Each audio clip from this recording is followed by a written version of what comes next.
எண்ணி எண்ணி என்ன நாத்து, என்ன இந்த பக்கம் திடீர்னு வந்த மாதிரி இருக்கு? எண்ணி, எங்க அம்மா என்ன துரத்திக்கிட்டே வராவ, நான் உள்ளவே ஒளிஞ்சுக்கிறேன். எங்க அம்மா வந்து கேட்டா நான் இங்க இல்லைன்னு சொல்லிடுங்க. என்ன நாத்து சொல்லுதா? அத்தை உன்னை துரத்திக்கிட்டே வராவளா? ஆமா, எதுக்கு அவிய உன்னை துரத்திக்கிட்டு வராவ? எண்ணி, அதெல்லாம் இப்ப எனக்கு சொல்லதுக்கு நேரம் இல்லை. எங்க அம்மா வந்துட்டு போனதுக்கு பிறகு எல்லாத்தையும் விளவரையும் உங்களுக்கு சொல்லேன்னா நான் உள்ளவே ஒளிஞ்சுக்கிறேன். எங்க அம்மா வந்து கேட்டா நான் இங்க வரலன்னு சொல்லிடுங்க. இரு இரு, எங்க போனாலும் இன்னைக்கு என்கிட்ட இருந்து நீ தப்பிக்க முடியாது பாத்துக்க.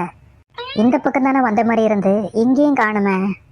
இருக்கட்டும் இருக்கட்டும், எப்படி இருந்தாலும் சோத்துக்கு வீட்டுக்கு தானே வந்தாகணும். அப்போ வச்சுக்கிறேன். எத்தே, ஒரு நிமிஷம் இல்லைங்க. எங்க அம்மா தான் தேடி பார்த்துட்டு ஆளை காணோன்னு திரும்பி போறாவ. அவையில தேவையில்லாம பேச்சை கொடுத்து நிப்பாட்ட அவளை இந்த லூஸ் அண்ணி.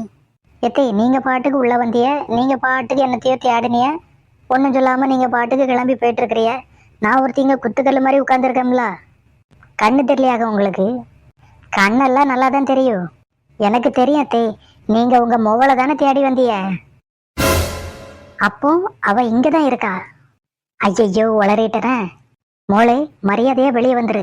நீ இங்க இருக்கா? நீ உன் அண்ணி வயலையே சொல்லிட்டா. சரி சரி, அதெல்லாம் இருக்கட்டே. எதுக்கு இப்ப நீங்க இவ்வளவு கொலவரியோடி நாத்துவை விரட்டிட்டு இருக்கிறிய? ரெண்டு பேரும் கடைக்கு போலான்னு கிளம்பிட்டு இருந்த மருமலை, நான் தான் வீட்டை பூட்டுவேன்னு சொல்லி அடம் பிடிச்சா. சரி, எந்த ஆளையும் பூட்டி தொலைன்னு சொன்னேன். அதுக்கப்புறம் என்ன நடந்துச்சுன்னு நீயே அவளுக்கிட்ட கேளு. என்ன நாத்து வாயை பொழுதுட்டு நிக்கா? என்ன நடந்துச்சுன்னு சொல்லு.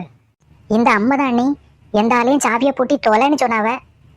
அம்மா சொல் பேச்ச தட்டப்படம் இல்ல, அதான் பூட்டிட்டு சாவியை தொலைச்சிட்டேன். அதுக்குதான் எங்க அம்மா என்ன விரட்டிட்டு இருக்காவ.